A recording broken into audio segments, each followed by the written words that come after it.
अंगराज, दानवीर कर्ण के धरती,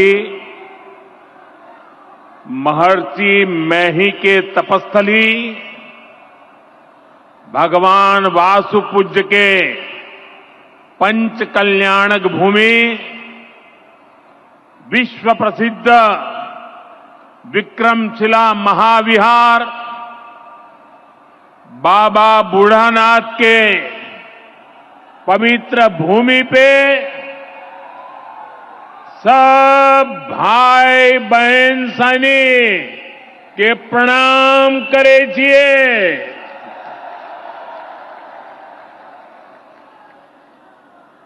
मंच पर विराजमान राज्यपाल श्रीमान आरिफ मोहम्मद खान जी, बिहार के लोकप्रिय एवं बिहार के विकास के लिए समर्पित हमारे लाडले मुख्यमंत्री नीतीश कुमार जी, केंद्रीय मंत्रिमंडल में मेरे सहयोगी शिवराज सिंह चौहान जी, जीतन राम मांझी जी, ललन सिंह जी, गिरिराज सिंह जी, चिराग पासवान जी, राज्य मंत्री श्रीमान रामनाथ ठाकुर जी, बिहार सरकार के उप मुख्यमंत्री सम्राट चौधरी जी, विजय सिन्हा जी, राज्य के अन्य मंत्री एवं जनप्रतिनिधिगण, उपस्थित महानुभाव और बिहार के मेरे प्यारे भाइयों और बहनों, आज हमारे साथ देश के कोने कोने में कई मुख्यमंत्री, कई मंत्री और करोड़ों करोड़ों किसान भी आज इस कार्यक्रम में हमारे साथ जुड़े हुए हैं। मैं उन सबको भी आदरपूर्वक नमन करता हूं। साथियों, महाकुंभ के समय में मंदरांचल की इस धरती पर आना अपने आप में बड़ा सौभाग्य है। इस धरती में आस्था भी है, विरासत भी है और विकसित भारत का सामर्थ्य भी है। ये शहीद तिलका मांझी की धरती है, ये सिल्क सिटी भी है। बाबा अजगैबीनाथ की इस पावन धरा में इस समय महाशिवरात्रि की भी खूब तैयारियां चल रही हैं। ऐसे पवित्र समय में मुझे पीएम किसान निधि की एक और किस्त देश के करोड़ों किसानों को भेजने का सौभाग्य मिला है।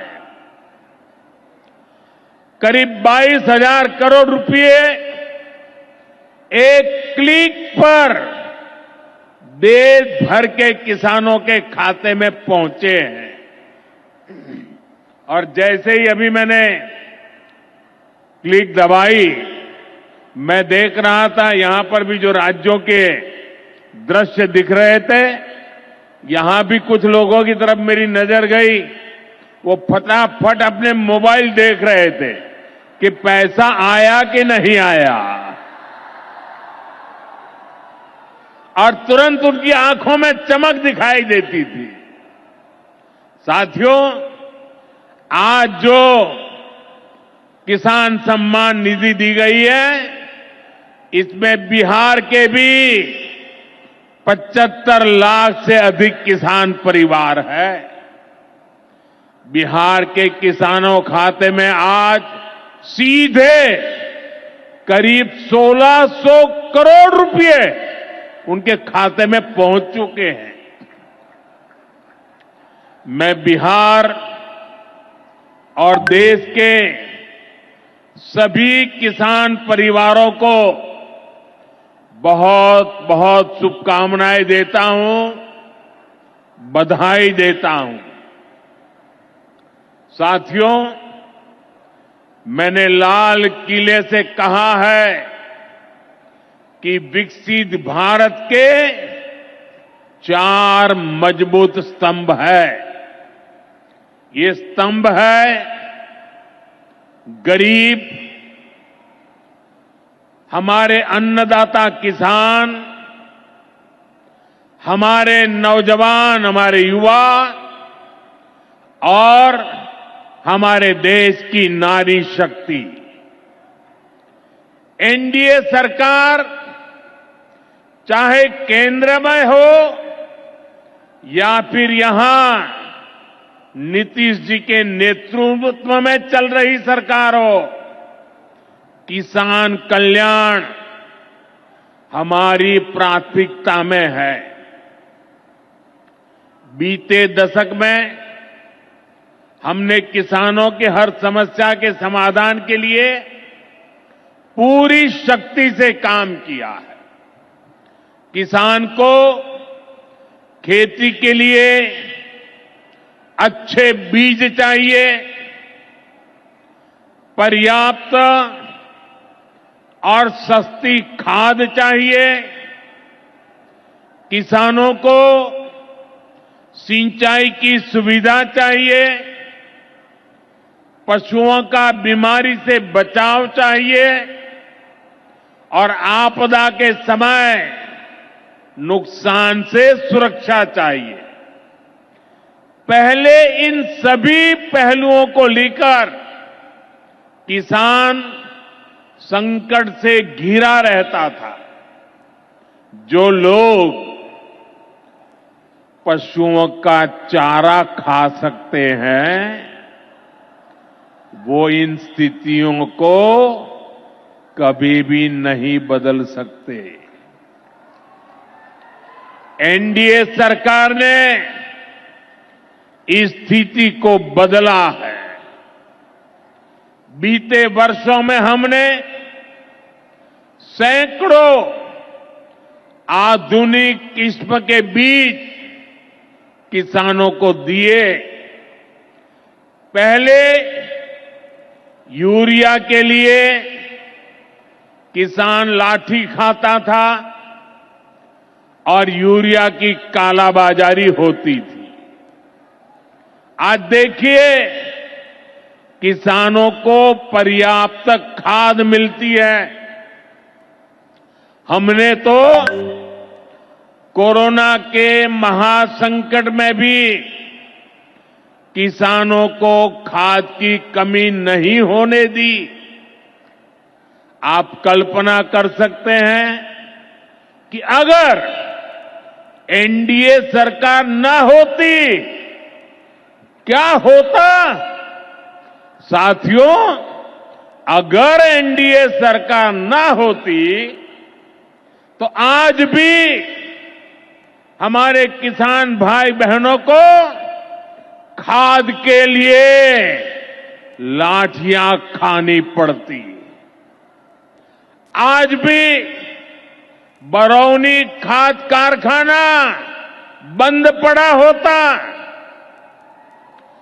दुनिया के अनेक देशों में खाद की बोरी जो 3,000 रुपये की मिल रही है, वो आज हम किसानों को 300 रुपये से भी कम में देते हैं। एनडीए सरकार न होती तो यूरिया की एक बोरी भी आपको 3,000 रुपये की मिलती। हमारी सरकार किसानों के बारे में सोचती है, उनकी भलाई के लिए काम करती है। इसलिए यूरिया और डीएपी का जो पैसा किसानों को खर्च करना था, वो केंद्र सरकार खुद खर्च कर रही है। बीते 10 साल में करीब 12 लाख करोड़ रुपए जो खाद खरीदने के लिए आपके जेब से जाने थे वो बच गए। वो केंद्र सरकार ने बजट में से दिए हैं। यानी इतना सारा पैसा 12 लाख करोड़ रुपया देश के करोड़ों किसानों की जेब में बचा है। साथियों, एनडीए सरकार न होती तो आपको पीएम किसान सम्मान निधि ये भी नहीं मिलती। इस योजना को शुरू हुए अभी करीब 6 साल हुए हैं। अभी तक लगभग 3,70,000 करोड़ रुपए सीधे किसानों के खाते में पहुंच चुके हैं। बीच में कोई बिचौलिया नहीं, कोई कटकी कंपनी नहीं। 1 रुपया दिल्ली से निकले 100 पैसा सीधा पहुंचता है। ये आप जैसे छोटे किसान हैं जिनको पहले सरकार की योजनाओं का पूरा लाभ नहीं मिल पाता था। छोटे किसानों का हक भी बिचौलिए हड़प कर लेते थे। लेकिन ये मोदी है, ये नीतीश जी है जो किसानों के हक का किसी को नहीं खाने देंगे। जब ये कांग्रेस वाले, जंगल राज वाले सरकार में थे तो इन लोगों ने खेती का कुल जितना बजट रखा था उससे कई गुना ज्यादा पैसा तो हम सीधे आप किसानों के बैंक खातों में भेज चुके हैं। ये काम कोई भ्रष्टाचारी नहीं कर सकता है। ये काम वही सरकार कर सकती है जो किसान कल्याण के लिए समर्पित है। साथियों, कांग्रेस हो, जंगल राज वाले हो, इनके लिए आप किसानों की तकलीफ भी कोई मायने नहीं रखती। पहले जब बाढ़ आती थी, सूखा पड़ता था, ओला पड़ता था, तो ये लोग किसानों को अपने हाल पर छोड़ देते थे।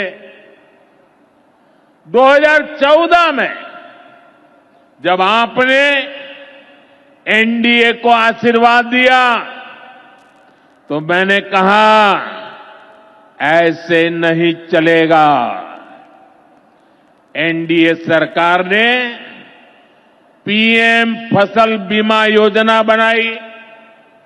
इस योजना के तहत 2.25 लाख करोड़ रुपए का क्लेम किसानों को आपदा के समय मिल चुका है। साथियों, जो भूमिहीन है, जो छोटे किसान है, उनकी आय को बढ़ाने में एनडीए सरकार पशुपालन को बढ़ावा दे रही है। पशुपालन गांव में हमारी बहनों को लखपति दीदी बनाने में भी बहुत काम आ रहा है। देश में अभी तक करीब 1.25 करोड़ लखपति दीदी बन चुकी है। इनमें बिहार की भी हजारों जीविका दीदियां शामिल है। बीते दशक में भारत में दूध उत्पादन 14 करोड़ टन से बढ़कर, ये याद रखिए, 10 साल में 14 करोड़ टन दूध उत्पादन से बढ़कर के 24 करोड़ टन दूध उत्पादन हो रहा है। यानी भारत ने दुनिया के नंबर 1 दूध उत्पादक के रूप में अपनी भूमिका को और सशक्त किया है। इसमें बिहार की भी बहुत बड़ी भागीदारी है। आज बिहार में सहकारी दूध संघ प्रतिदिन 30 लाख लीटर दूध खरीदता है। इसके कारण हर साल 3,000 करोड़ रुपए से अधिक बिहार के पशुपालकों, हमारी माताओं बहनों के खाते में पहुंच रहे हैं। साथियों, मुझे खुशी है कि डेयरी सेक्टर को बढ़ावा देने के हमारे प्रयासों को राजीव रंजन जी, हमारे ललन सिंह जी बहुत ही कुशलता के साथ आगे बढ़ा रहे हैं। इनके प्रयासों से यहां बिहार में 2 परियोजनाएं तेजी से पूरी हो रही है। मोतीहारी का सेंटर ऑफ एक्सीलेंस बेहतरीन देसी नस्ल की गायों के विकास में मदद करेगा। दूसरा बरौनी का मिल्क प्लांट है। इस क्षेत्र के 3 लाख किसानों को फायदा होगा, नौजवानों को रोजगार मिलेगा। साथियों, हमारे जो नाविक साथी हैं, जो मछुआरे साथी हैं, इनको पहले की सरकारों ने कोई फायदा नहीं दिया। हमने पहली बार मछली पालकों को किसान क्रेडिट कार्ड की सुविधा दी है। ऐसे ही प्रयासों से आज मछली उत्पादन में बिहार शानदार प्रदर्शन कर रहा है। और अभी जैसे मुख्यमंत्री जी ने बताया, पहले मछली हम बाहर से लाते थे और आज मछली में बिहार आत्मनिर्भर बन गया है। और मुझे याद है 2014 के पहले 2013 में जब मैं चुनाव अभियान के लिए आया था, तब मैंने कहा था कि मुझे आश्चर्य हो रहा है कि बिहार में इतना पानी है, मछली हम बाहर से क्यों लाते हैं। आज मुझे संतोष है कि बिहार के लोगों की मछली की जरूरत बिहार में ही पूरी हो रही है।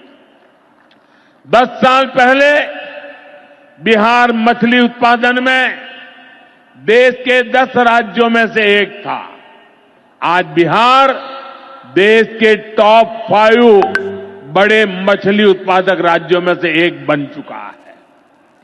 फिशरीज सेक्टर पर हमारे फोकस का बहुत बड़ा फायदा हमारे छोटे किसानों को हुआ है, मछुआरे साथियों को हुआ है।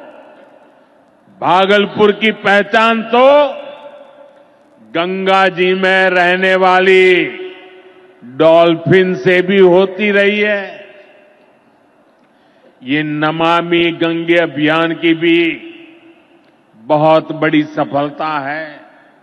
साथियों, बीते वर्षों में सरकार के प्रयासों से भारत का कृषि निर्यात बहुत अधिक बढ़ा है।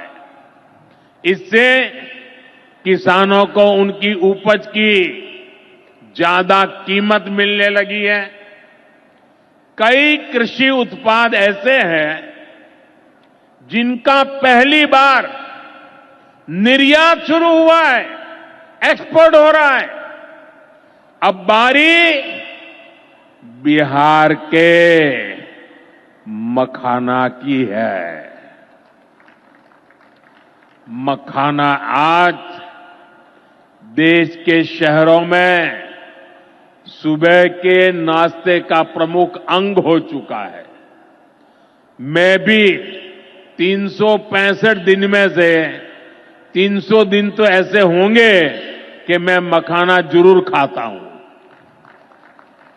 ये एक सुपर फूड है जिसे अब दुनिया के बाजारों तक पहुंचाना है। इसलिए इस वर्ष के बजट में मखाना किसानों के लिए मखाना बोर्ड बनाने का ऐलान किया गया है। ये मखाना बोर्ड मखाना उत्पादन, प्रोसेसिंग, वैल्यू एडिशन और मार्केटिंग ऐसे हर पहलू में बिहार के मेरे किसानों की मदद करेगा। साथियों, बजट में बिहार के किसानों और नौजवानों के लिए एक और बड़ी घोषणा भी की गई है। पूर्वी भारत में फूड प्रोसेसिंग इंडस्ट्री को बढ़ावा देने के लिए बिहार एक बड़े केंद्र के रूप में उभरने वाला है। बिहार में national institute of food technology and entrepreneurship की स्थापना की जाएगी। यहां बिहार में कृषि के क्षेत्र में 3 नए सेंटर ऑफ एक्सेलेंस की भी स्थापित किए जाएंगे। इनमें से एक हमारे भागलपुर में ही स्थापित होगा। यह सेंटर आम की जर्दालू किस्म पर फोकस करेगा। 2 और केंद्र मुंगेर और बक्सर में बनाए जाएंगे, जो टमाटर, प्याज और आलू किसानों को मदद देंगे। यानी किसान हित के निर्णय लेने में हम कोई कसर बाकी नहीं छोड़ रहे। साथियों, आज भारत कपड़े का भी बहुत बड़ा निर्यातक बन रहा है। देश में कपड़ा उद्योग को बल देने के लिए अनेक कदम उठाए जा रहे हैं। भागलपुर में तो कहा जाता है कि यहां पेड़ भी सोना उगलते हैं। भागलपुरी सिल्क, टसर सिल्क पूरे हिंदुस्तान में मशहूर है। दुनिया के दूसरे देशों में भी टसर सिल्क की डिमांड लगातार बढ़ रही है। केंद्र सरकार रेशम उद्योग को बढ़ावा देने के लिए फैब्रिक और यार्न डाइंग यूनिट,